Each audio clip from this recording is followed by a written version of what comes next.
네, 반갑습니다. 메가스터디 입시전략연구소 이도경입니다. 오늘 촬영 날짜가 3월 21일이에요. 지금 고1 학생 친구들은 이제 새로운 학교, 새로운 친구들을 만나서 이제 적응하는 그런 시기일 텐데, 사실 지금 이 시기에 가장 고1 학생들의 관심사, 이슈는 2022 개정 교육 과정일 것 같습니다. 개정된 교육 과정의 첫 해이기도 하고, 사실 첫 해라는 것은 과거의 데이터를 참고할 수 없기 때문에 학생들의 굉장한 혼돈이 예상이 되고요. 그래서 오늘 제가 메가스터디 대표 영어 강사분이신 김엄지 쌤을 모시고 2022 개정 교육 과정에 맞춘 학습법에 대해서 이야기를 해보려고 합니다. 네, 쌤 반갑습니다. 네, 반갑습니다. 네. 네, 반갑습니다. 저는 고1, 2 전문 영어 강사 김엄지입니다. 네. 올해, 그러니까 2022 개정 교육 과정이죠. 근데 개정 교육 과정의 가장 큰 이슈는 이제 9등급제에서 5등급제, 그리고 통합형 수능, 이제 고교 학점제 등이 있을 텐데, 사실 제가 봤을 때 9등급제에서 5등급제로 바뀌었을 때 가장 큰 이슈는 선생님들도 갖고 있을 것 같아요. 그러니까 최대한 변별력을 갖춘 문항을 출제해야 되고 평가를 해야 될 것 같은데, 개정 교육 과정에서 영어 시험의 어떤 출제 방향을 예상해 본다면 어떻게 예상해 보셨을까요? 내신 출제 방향은 사실 뭐 기존이랑 크게 바뀌지는 않을 건데요. 제가 두 가지를 말씀을 드리고 싶어요. 기존에서 유지되는 것 중에 주목을 하셔야 되는 것, 그리고 이제 유지되지 않고 새롭게 조금 등장할 만한 그런 포인트 두 가지를 짚어드리려고 합니다. 일단 기존에 신경을 쓰셔야 되는 것 중 하나가 어려운 학교, 시험이 어려운 네. 학교일수록 어휘를 가지고 좀 어렵게 내는 경향이 있어요. 그러니까 내신 공부라고 하면 문법을 막 괴기하게 이렇게 파헤치는 그런 생각을 많이 하시는데, 그렇다기보다는 어휘를 다채롭게 내는 경향이 강합니다. 예를 들어서 뭐 우리 지문에 important 같은 그런 중요한이란 뜻이죠. 그런 단어가 나왔을 때 그거를 열심히 외웠어요. 근데 시험지를 딱 보니까 그 단어가 안 나오는 거예요. 뭐가 나오냐면 크루셜. 이런 단어로 바뀌어 나오면 이제 학생들 입장에서 완전히 다른 단어가 되다 보니까 완전 부담스러운 상황이 됩니다. 이런 식으로 가는 경향이 몇 년 전부터 강해졌고요. 깊이 있는 공부가 좀 필요한데, 사실 내신이 5주예요. 5주 동안에 시험 범위를 열심히 공부를 하고 거기에 있는 단어까지, 유의어까지 열심히 공부하기에는 좀 시간이 부족하기 때문에 평소에 어휘 공부를 열심히 해두셔야 됩니다. 새롭게 등장하는 게 요즘 서논수령이 굉장히 맞아요. 핫해요. 서논수령이 벌써부터 현장에서는 어떻게 대비를 해야 되냐, 뭐 초등부터 지금 대비를 하고 그런 상황입니다. 네네. 핫한 상황인데요. 서논수령 같은 경우에는 이제 기존의 서술형이 뭐였는지부터 설명을 드리면 짧아요.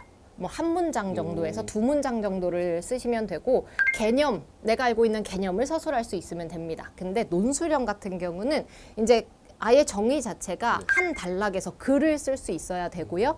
그러면서 동시에 주장하는 글, 논리적으로 근거를 제시하고, 이런 식의 이제 완전 완결성 있는 논리력까지 본다라는 겁니다. 네. 그래서 기존에 글을 안 써보잖아요. 사실 그쵸. 우리가 이게 커오는 과정에서 그렇게 커오지를 않았어요. 맞아요. 그렇기 때문에 많이 학생들이 힘들 것으로 보입니다. 논술형을 대비를 하실 때 좀 짚어드려야 될 만한 것들을 몇 가지 설명을 하고 싶은데요. 네네. 가장 먼저는 조건을 잘 보셔야 됩니다. 이거 어떻게 채점을 할까가 솔직히 제일 궁금하잖아요. 그쵸, 이게 맞아요. 뭐 너무 좀 주관적인 거 아니냐, 이런 이야기가 있을 텐데, 학교 선생님들께서도 이거에 대해서 대비를 하셨을 거예요. 그래서 가장 객관적으로 채점을 할 수 있는 기준을 주시는 게 바로 이 조건입니다. 그래서 뭐 예를 들어서 뭐 최소 3문장 이상으로 쓰고, 뭐 분사구문을 반드시 포함을 하고 25단어 내외로 써라, 이런 식의 이제 조건이 있는데, 거기에서 벗어나면 그건 바로 강점 요소가 됩니다. 그리고 이제 추가로 학교 자료를 잘 보셔야 돼요. 아마 이제 뭐 학교에서 수업 시간에 이런 것들 같이 생각해 보자라고 한다거나 아니면 자료를 미리 주실 겁니다. 거기에서 출제가 될 가능성이 크고요. 당분간은 한국어로 쓰는 문제가 나올 가능성이 커요. 왜냐면 현실적으로 학생들이 갑자기 써내기가 어렵기 때문에. 그리고 마지막으로 제일 부담스러운 게 문법이잖아요. 그렇죠. 내가 문법에 맞게 쓸 수 있을 맞아요. 것인가. 근데 이제 조건을 보면요, 채점 요건을 보시면 뭐 대체적으로 문법에 맞다, 그러면은 만점을 주십니다. 그러니까 막 어를 써요, 덜을 써요, 부사를 어디에 써요, 이런 질문들 많이 하는데, 그런 거에는 너무 겁먹을 필요가 없다라고 말씀을 드리고 싶네요. 사실 이게 서술형과 논술형의 차이가, 저 때는 논술형은 없었던 것 같아요. 그때는 없었고, 이제 서술형도 단답형 형태의 네. 느낌이 강했는데, 들어보면 지금 입시에서 이제 인문 논술이 비슷한 형태로 글을 쓰게 돼요. 네. 그런 형태일 것 같아서 딱 듣기만 하더라도 이제 학생들이 굉장히 어려워할 것 같다. 그리고 네. 좀 미안한 이야기지만 공부를 잘하고 제대로 하는 친구들이 점수를 잘 받을 수 있을 네. 것 같다는 생각이 들기는 해요. 맞습니다. 근데 이 배점이 그러면 선호수령과 부분 점수라는 게 존재를 할 거잖아요. 네. 그러면 그것도 학교에서 어떤 기준이나 가이드를 사전에 제시를 하는 거겠죠. 네, 아무래도 이제 명확하게 뭐 어떤 단어를 포함해라 했을 때 그 단어가 포함되어 있지 않다거나 하면 거기에서 부분 점수를 주실 수가 있는데요.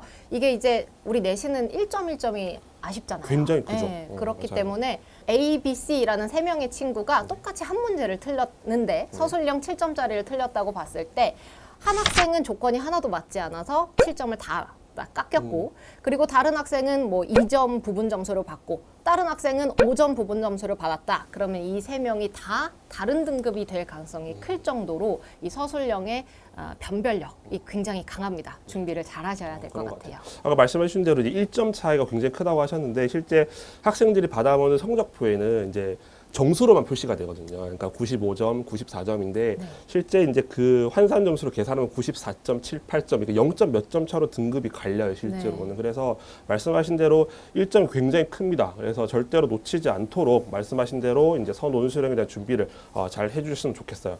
어휘에 대한 이야기는 사실 제가 고등학교를 다녔을 때랑 똑같은 것 같아요. 제가 졸업한 지 한 20년 정도가 되었는데 네. 똑같은 것 같아요. 그때도 늘 어휘는 중요하다, 기본기를 다져야 된다라고 얘기를 했었는데 사실 저는 영어를 중학교 때 처음 배웠어요. 그러니까 지금은 초등학교 때부터 공감을 못 하시는 것 같은데요.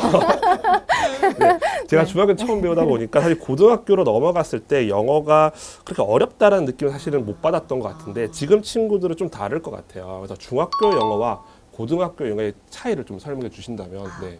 일단 중학교 영어랑 고등학교 영어에서 가장 큰 차이 키워드로 잡자면 네. 범위입니다. 범위가 다른데요. 네. 이게 어떻게 되냐면 문법의 범위가 다르고요. 네. 그리고 진짜 시험 범위가 달라요. 문법의 범위가 다르다라는 건 무슨 말씀이냐면 이제 중학교 때는 뭐 1, 2단원이 나온다. 그럼 1단원 문법이 투부정사다.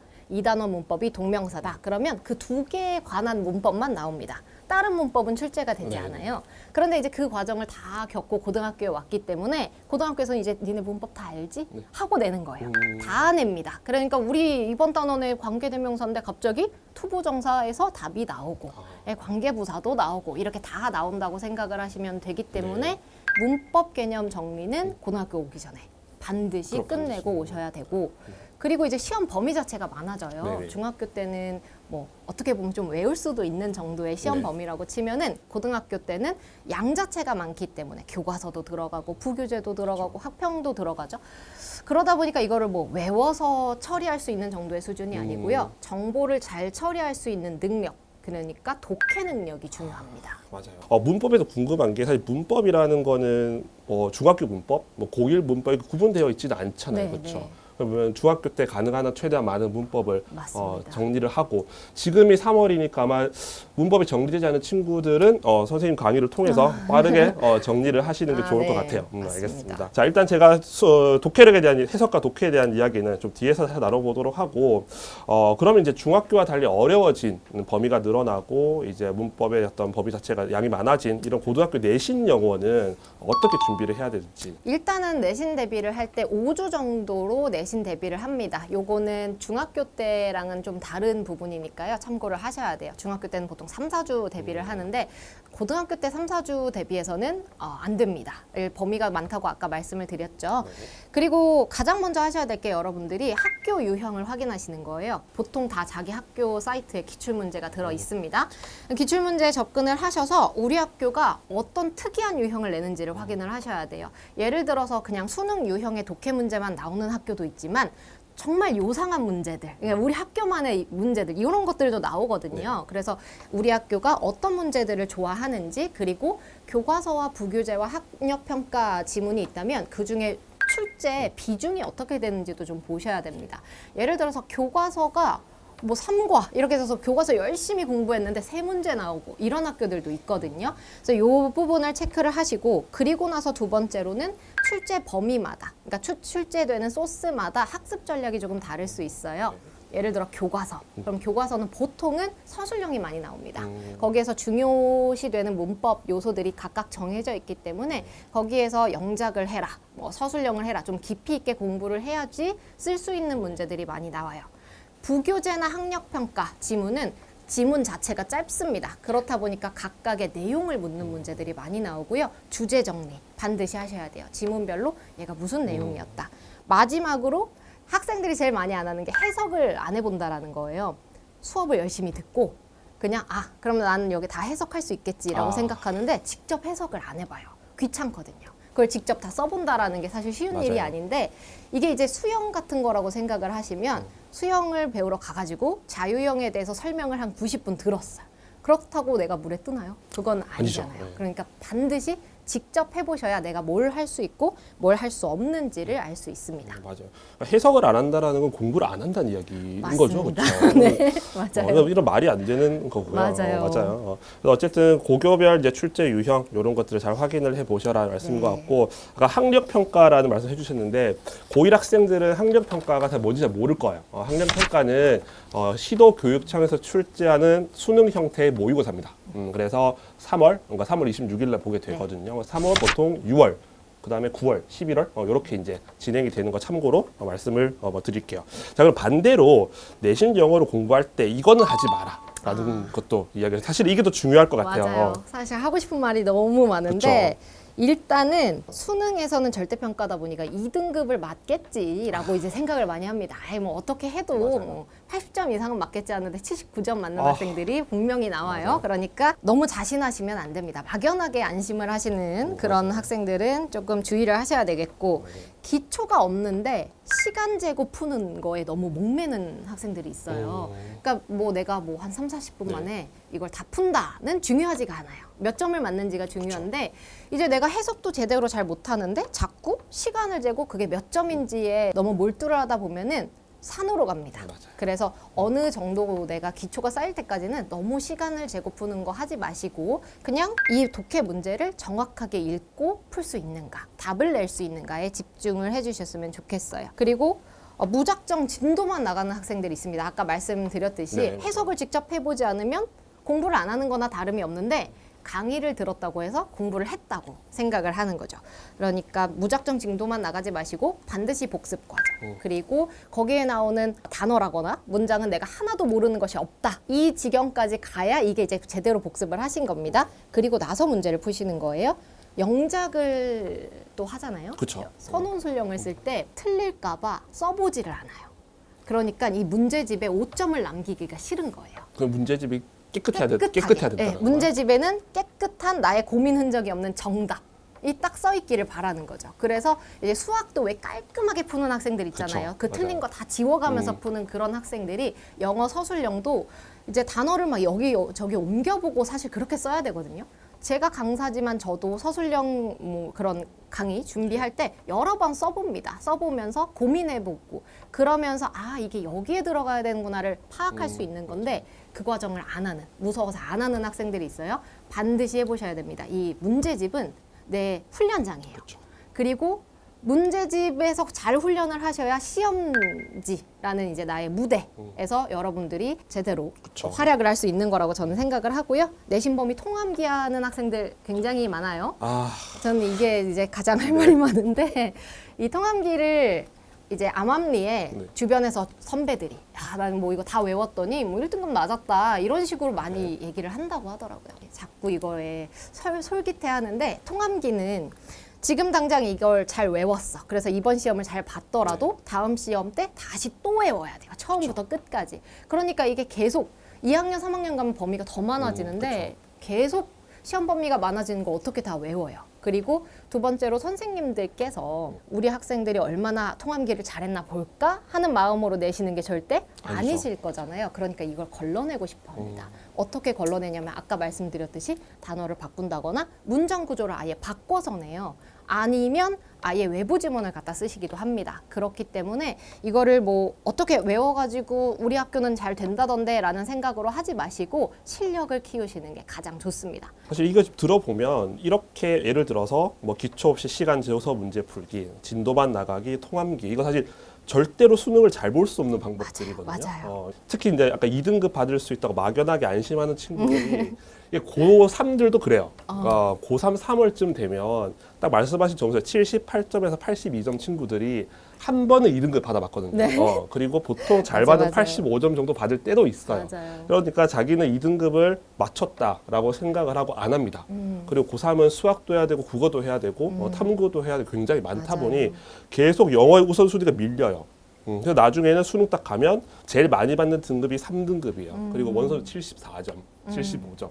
요런 게 이제 안타까운 친구들이고 무작정 진도만 나가는 친구들. 그러니까 사실 이거 인터넷 강의를 좀 듣는 친구들이 이런 경향이 강한 것 네, 같아요. 네. 오프라인 학원들은 그래도 선생님들이 앉혀놓고 막 강제로 공부를 시키는데 네. 인강은 사실 그런 게 없잖아요. 네. 그러다 보니까 보고만 있어요. 특히 이제 뭐 영어도 마찬가지로 수학이 제일 심하고 네, 네. 그런 친구들은 보고 나서 공부 끝. 그리고 시험 치면 이상해요. 그렇죠. 그런 친구들이 있어서 말씀하신 거는 사실 내신뿐만이 아니라 수능에서도 꼭 기억해야 되는 그런 부분들일 것 같다는 생각이 드네요.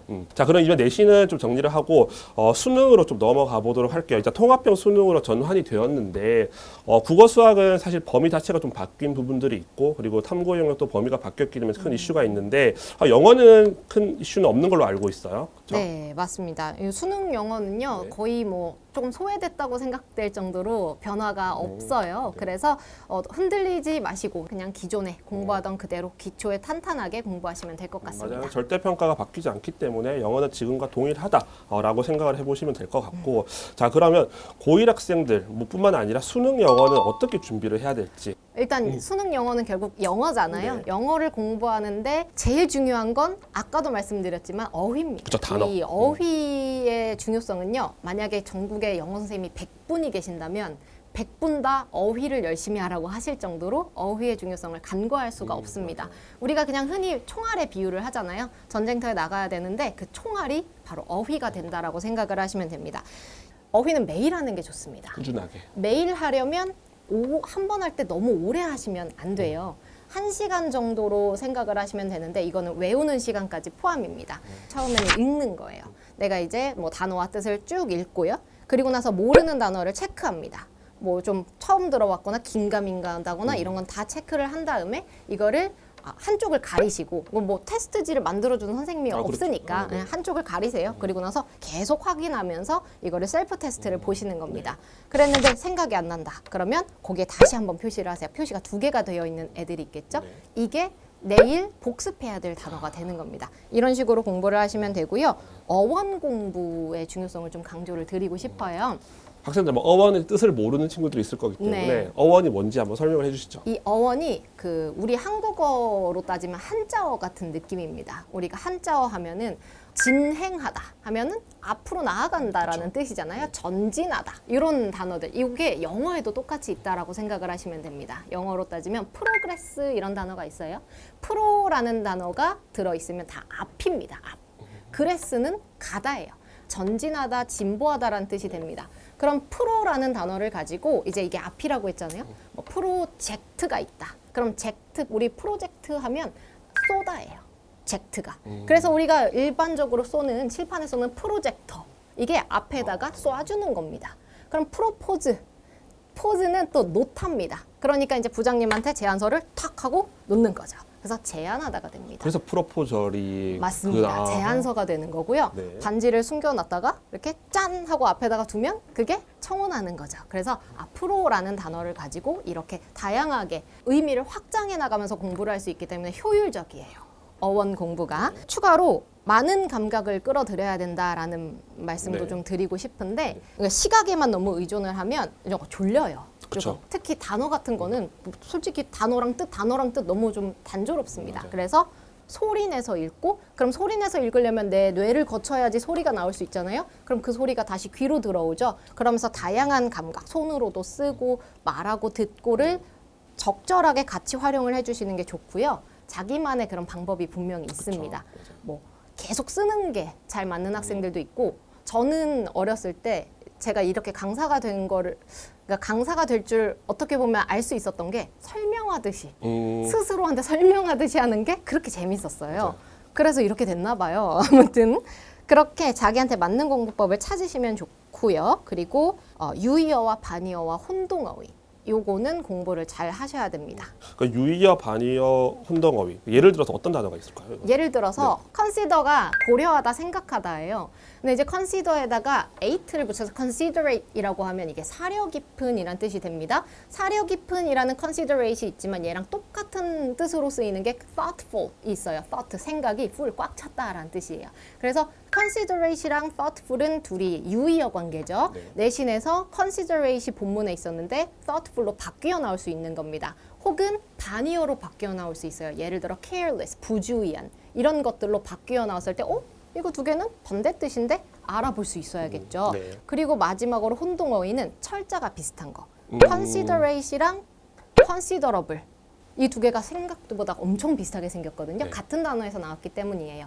successful, successive 이런 식으로 비슷하게 생긴 단어들을 혼동어휘라고 하는데 이거를 깊이 있게 공부를 하셔야 됩니다. 계속 영어 단어 말씀하실 때마다 저한테 물어볼까봐 긴장하고 있었거든요, 네. 지금. 제가 영어 론지가 한 20년이 지났기 때문에 깜짝 놀랐습니다. 아까 전에 말씀하신 대로 이제 학습 시간을 1시간 내외로 꾸준히 하라는 거. 저는 이제 그 상담을 할 때 어휘는 밥 먹는 거랑 똑같다. 그래서 매일매일 해야 된다. 이거를 공부라고 생각하는 순간 영어가 싫어진다. 네. 그래서 꾸준히 하라고 늘 이야기를 하는데 사실 친구들이 어휘를 거의 안 외워요. 그리고 사실 수능 영어에서 적당히 어휘를 알아도 어느 정도 해석이 사실 되잖아요. 네. 글이라는 게 맥락이 있다 맞습니다. 보니까 학생들은 때려 맞춘다. 저희는 네. 끼워 맞춘다라고 하는데 그런 것도 잘 안 외워요. 근데 그게 이제 보통 수능 난이도가 어려워지거나 아니면 그 지문의 어떤 자체 난도가 높아지게 되면 답을 못 고르는 그런 현상들 때문에 등급이 확 떨어지는 그게 2024학년도 수능이었거든요. 뭐 그런 형태가 있어서 영어를 정말 꾸준히 좀 공부를 해주셨으면 좋겠고 어휘는 정말 중요합니다. 그래서 선생님 말씀대로 어휘 공부를 하셨으면 좋겠고 자 문법은 어떻게 공부하는 게 좋을까요? 그러면? 문법은 사실 수능 영어에서는 그렇게 중요하지는 않지만 그래도 우리가 아까 말씀드렸듯이 78점으로 3등급을 받으면 안 되잖아요. 그렇죠. 그러니까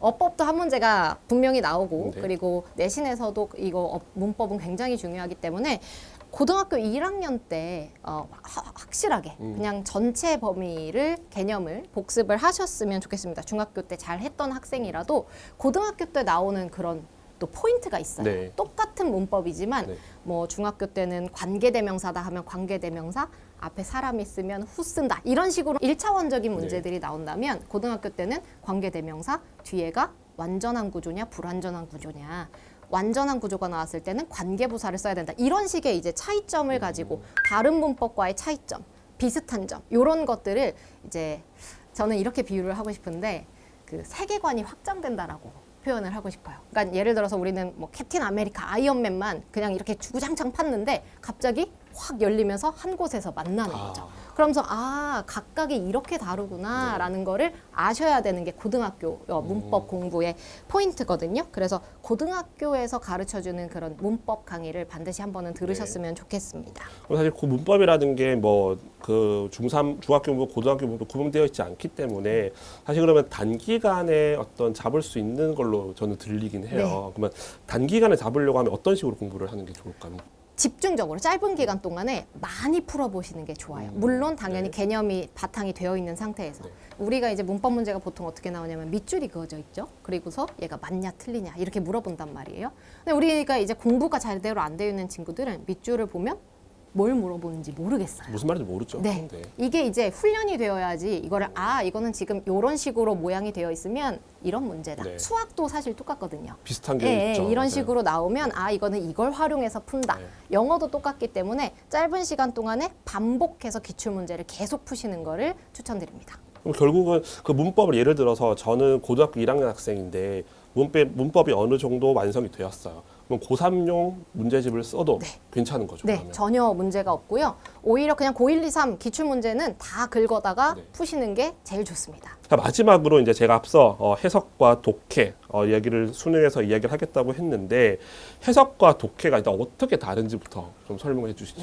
일단 학생들이 제일 많이 오해하는 게 해석이랑 독해가 똑같은 줄 알아요. 그래서 그리고 이게 이제 약간 일반적으로 중학교 때까지 어떻게 공부를 해오냐면 독해 지문이 있어도 그거를 잘 정확하게 해석해 주십니다. 어떤 수업을 들어도 비슷해요. 그렇죠. 근데 이제 고등학교에 오면은 얘를 이제 한국어로 잘 바꿀 수 있느냐, 그러니까 이 문장의 의미를 잘 이해할 수 있느냐, 이게 이제 해석이라고 따지면 우리가 한국어로 잘 바뀌어져 있는 글을 읽는다고 다 이해할 수 있는 건 아니잖아요. 아니죠. 우리가 한국어 원어민이지만 국어를 100점 맞지 못하는 그렇죠. 거랑 똑같거든요. 우리가 한국인이지만 국어 그 글의 구조를 학습해야 되는 거랑 똑같습니다. 영어도 영어 글의 구조라는 게 있고 좀 비교적 짧긴 하지만 여기에 쓰이는 그런 논리적인 구조를 공부를 하셔야 된다라는 겁니다. 그렇기 때문에 이제 해석 공부를 좀 등한시하는 학생들도 그렇죠. 있어요. 뭐 대충 하면 뭐 되는데 뭐라고 생각을 많이 하고 때려 맞춘다라고 하죠. 단어 몇 개를 맞아요. 이렇게 조합해서 아 대충 이런 뜻이겠네 하는 학생들이 분명히 있는데 제가 최근에 이런 심리 테스트를 봤습니다. 토끼, 다리, 열쇠라는 세 개의 단어를 가지고 문장을 만드는 거예요. 그러면 어떤 문장 만드시겠어요, 혹시? 다리를 건너는 토끼의 다리에 열쇠가 걸려 있다. 저는 어떻게 생각했냐면 네. 아, 토끼를 내가 한 손에 안고 열쇠를 한 손에 쥐고 다리를 건넌다. 이런 식으로 할 거거든요. 네. 이런 식으로 단어 세 개만 주면 네. 뭐 비슷할 것 같지만 사람마다 굉장히 그렇죠. 달라요. 맞아요. 단어를 짜맞춰서 해석하는 게 이렇게 위험한 거라는 말씀을 드리는 겁니다. 사실 저는 어느 정도는 1등급을 확실히 넘어설 수 있으려면 영어도 충분히 어휘든 문법이든 잘 해야 되지만 국어도 잘 해야 된다고 네, 생각을 하거든요. 맞아요. 그러니까 몰라요. 이게 무슨 말이에요. 한글 된 걸 갖고 와서 막 질문을 해요. 이게 네. 무슨 말이냐고. 그래서 이건 저의 개인적인 질문인데 왜 아이들이 지금 독해를 못 할까요? 이게 뭐 아이들의 잘못은 아닌 것 네. 같고요. 이제 이 생태가 많이 바뀌었는데 저희 때는 뭐 저희 때만 해도 TV는 바보 상자다 뭐 이런 얘기들이 저랑 비슷한 시대시네요. 왜 아까 전에 공감을 안 해주셔서. 어른들이 TV 보는 걸 그럼요. 굉장히 좀 이렇게 싫어하시고 맞아요. 못 보게 하고 그러다 보니까 영상으로 되어 있는 콘텐츠 소비를 못하고 그쵸. 큰 세대입니다. 볼 게 없으니까 책을 보고요. 그냥 어쩔 수가 없었어요. 교과서도 다 책으로 되어 있었는데 요즘 학생들은 다 영상으로 이루어집니다. 어렸을 때 하는 학습지조차도 요즘에는 뭐 이렇게 뭐 플래시 파일로 해서 네. 뭘 누르고 이렇게 되어야 되는 양방향 소통성 학습지들이 있더라고요. 맞아요. 그러다 보니까 텍스트로 되어 있는 정보를 처리하는 훈련이 아무래도 기존 세대에 비해서 덜 된 거죠. 근데 우리 시험은 텍스트로 그렇습니다. 보는 네. 거고 그래서 뭐 학생의 문제는 아니지만 그래서 지금 수능 특히 국어나 영어를 잘하는 친구들을 보면 다독 책을 많이 읽은 친구들이 굉장히 국어를 잘하고 영어를 잘하는 그런 게 있어요. 그래서 뭐 지금 친구들한테 책을 읽으라는 이야기를 하면 또 대학과 관련이 없는 왜 그런 맞아요. 걸 시키냐고 네. 하기 때문에 거기까지는 요구하지 않겠지만 그래도 말씀하신 대로 정확히 해석하고 이해하려는 그런 훈련들을 좀 하는 게 좋을 것 같다는 생각이 듭니다. 자 이제 입시 이야기를 조금 넘어가 보도록 할게요. 그러니까 영어가 수능에서 절대 평가다 보니까 사실 국어나 수학, 탐구 영역에 비해서 어떤 중요도 자체가 낮은 거는 맞아요. 네. 근데 사실 이제 대학을 가기 위해 입시에서는 굉장히 중요하거든요. 그러니까 특히나 이제 뭐 의대나 메디컬 계열 그리고 뭐 서울 고려대학교나 연세대학교처럼 수능 최저를 요구하는 대학들이 있어요. 근데 영어는 반드시 포함을 시켜야 돼요. 네. 그러니까 예를 들어서 국어, 수학, 영어, 탐구 중에서 영어를 빼고 국어, 다른 수학, 걸로. 탐구로 맞추겠다는 건 약간 변태적인 생각이거든요. 네. 무조건 영어는 그렇죠. 껴야 돼요. 그래서 영어가 어렵게 나오면 메디컬에 약간 문제가 생겨요. 영어를 1등을 못 받게 되면. 그래서 지금 학생들한테 근데 2028에서는 아마 영어의 중요도가 늘어날 수밖에 없어요. 그러니까 내신의 변별 자체가 낮아져 버렸기 때문에 대학에서 다른 평가 요소들을 접목을 시킬 거고 그게 첫 번째가 수능이 될 가능성이 매우 높아요. 그래서 저는 이제 요즘 학생들한테 영어를 좀 빨리 끝을 내라라고 이야기를 하는데 고1, 2 학생들이 그러니까 평소에 이제 수능 영어를 좀 효과적으로 공부할 수 있는 좀 방법을 말씀해 주신다면 현실적으로 학생들이 시간이 그렇게 많지가 않아요. 그쵸. 이제 들어와서 막상 학사 일정에 따라서 공부를 하다 보면은 조금 지나 보면 시험 기간이라고 하고 또 그거 끝나고 나면 바로 수행평가 기간이고 하기 때문에 학생들이 그냥 자기가 살고 싶은 대로 살다 보면 수능 대비할 시간이 없습니다. 그래서 어떻게 하셔야 되냐면 짜투리 시간을 활용을 하셔야 되는데 제가 추천드리는 거는 세 가지예요. 첫 번째로는 학기 초. 기초. 학기 초에 이제 3월이나 뭐 한 8월쯤에 시작하자마자 바로 시험 기간은 아니거든요. 2, 3주 시간이 있습니다. 이때를 활용하셔야 되고 두 번째로는 시험과 시험 사이 중간고사가 끝나고 기말고사가 대비가 시작되기 전에 또 2, 3주가 있습니다. 마지막으로 방학도 2, 3주가 되죠. 요 2, 3주 요 시간들을 잘 활용을 하셔서요. 프로젝트별로 진행을 하시기를 바래요. 아까 뭐 문법은 집중적으로 공부를 해야 된다라고 네. 말씀을 드렸잖아요.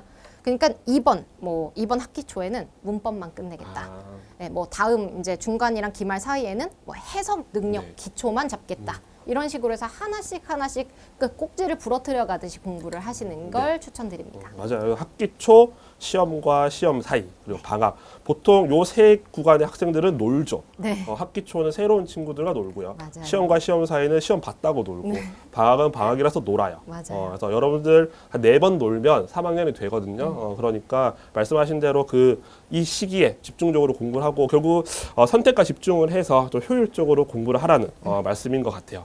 자, 또 하나는 수능에서 듣기를 틀리는 친구들이 있어요. 그러니까 100점 만점에 듣기가 36점인가요? 그 정도 점수를 부여를 하는데 듣기를 두세 개 정도 틀려오는 친구들도 있는데 얘네들은 뭐가 문제일까요?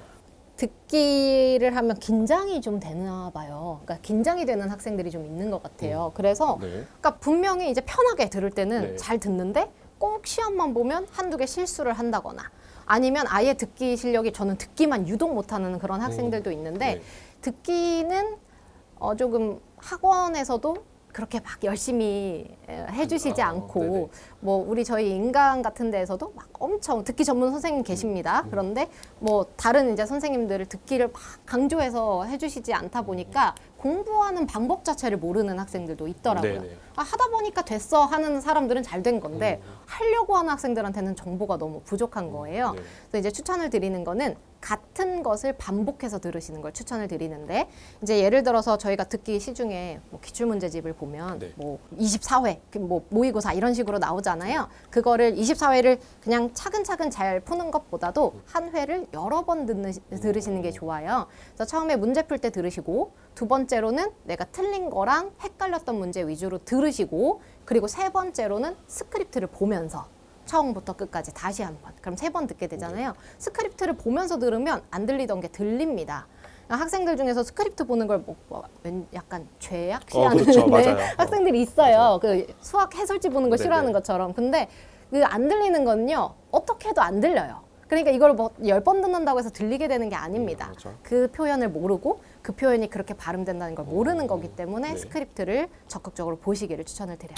네, 맞습니다. 듣기는 저도 이렇게 공부를 했었던 것 같아요. 계속 똑같은 것들을 반복해서 듣고, 그래서 그다음에 어휘, 그것도 듣기도 어휘가 중요하다고 저는 네. 배웠던 것 같아서 그렇게 공부를 해서 듣기는 틀리시면 안 됩니다. 듣기는 사실은 거의 거저주는 점수이기 때문에 그거 하나 때문에라도 등급이 갈릴 수 있다라는 거, 78점과 80점 굉장히 큰 차이라는 거 좀 기억을 해주셨으면 좋겠어요. 그래서 이제 2022 개정 교육과 관련해서 이제 내신 영어와 수능 영어 그리고 영어 전반에 대한 학습법 그리고 입시에서 영향까지 좀 다뤄봤는데 마지막으로 우리 이제 고1 친구들에게 해주고 싶은 이야기. 꼭 요거는 했으면 좋겠다라는 것들 말씀해 주시죠. 이제 제가 되돌아보니까 이 고등학교 3년이 인생에서 정말 많은 게 바뀌고 인생에 많은 것이 달려있는 시기인 것 같더라고요. 그래서 나중에 이것을 깨닫고 그때 좀 너무 잘 했으면 그때로 다시 돌아간다면 나는 너무 잘할 텐데 라는 마음이 100번 들어도 소용이 없는 시기이더라고요. 선생님도 가끔은 그때 조금 더 열심히 할 걸 이런 생각도 합니다.